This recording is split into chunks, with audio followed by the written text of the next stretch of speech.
Little Nine. Sana hindi pa mahuli ang lahat. Gumising ang AFP kung mali at delikado sa bansa natin. Dapat gawin na nila ang tama kung may pagmamahal pa rin sila sa bansa.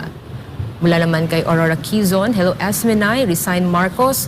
Kahit nandito kami sa US, nag-aalala ka rin kami sa mga kamag-anak namin sa Pilipinas. Walang malasakit itong bangag na ito. Ang laki ng galit niya sa Pilipino, hindi ko maintindihan.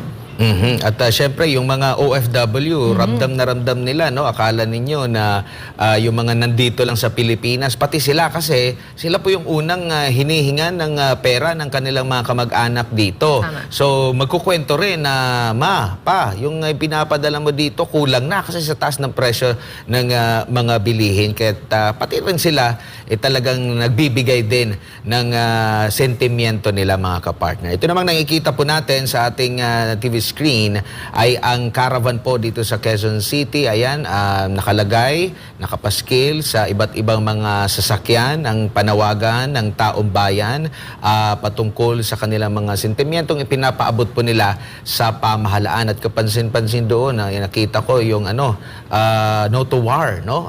Peace, not war.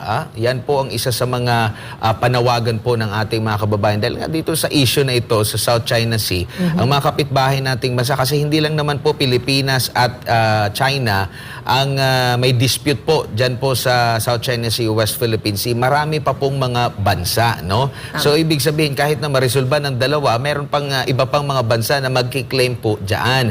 At yung ibang mga bansa na yon, abay, dinadaan nila sa diplomasya, idinadaan nila sa mapayapang usapan ang mga bagay.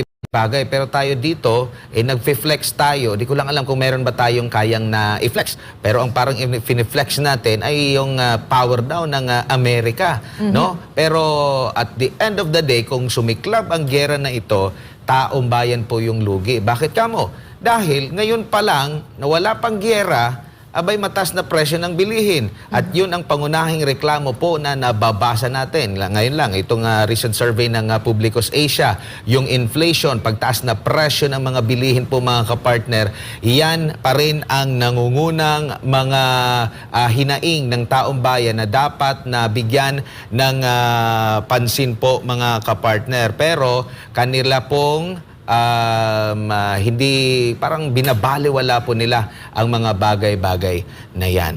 Okay.